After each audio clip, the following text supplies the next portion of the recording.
খুলনায় প্রায় কোটি টাকার ইয়াবা সহ একজনকে গ্রেফতার করেছে হরিণটানা থানা পুলিশ।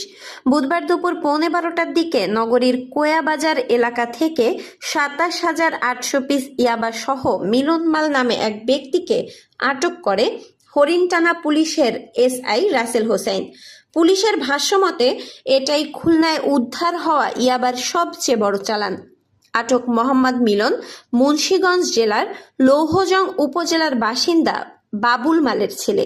অভিযান পরিচালনাকারী হরিণটানা পুলিশের এসআই রাসেল হোসেন জানান, গোপন সংবাদের ভিত্তিতে পুলিশ জানতে পারে সাতক্ষীরা থেকে মাদকের একটি চালান খুলনা হয়ে ঢাকায় যাবে।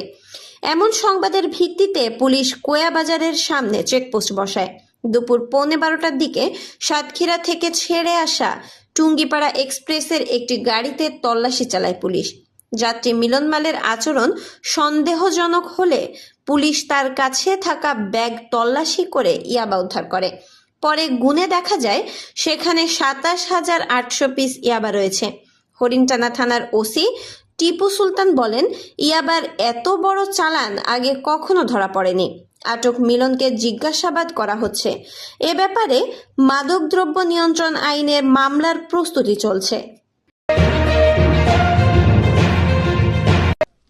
জি, আমাদের কাছে প্রথমে তথ্য ছিল যে আসলে সাতক্ষীরা থেকে একটি মাদকের চালান ঢাকা যাচ্ছে। সেই তথ্যের ভিত্তিতে আমরা কোয়াবাজারে চেকপোস্ট করি এবং এখান থেকে একজনকে আটক করা হয় এবং তার ব্যাগ থেকে তিন কাঠ মাল বলা হয়।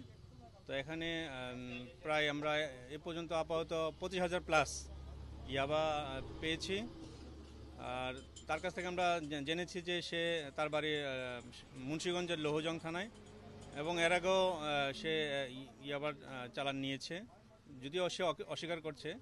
এবং আমরা আরও তথ্য পেয়েছি যে এই চালানগুলো আসলে মিয়ানমার থেকে সমুদ্রপথে সাতক্ষীরা যায়, সাতক্ষীরা থেকে এই রুটে ঢাকা যাচ্ছে। তো আমরা এই ব্যবসার সঙ্গে কারা কারা জড়িত আমরা কিছু তথ্য পেয়েছি এবং যারা জড়িত আছে ইনশাল্লাহ তাদেরকে আমরা আইনের আওতায় আনবো।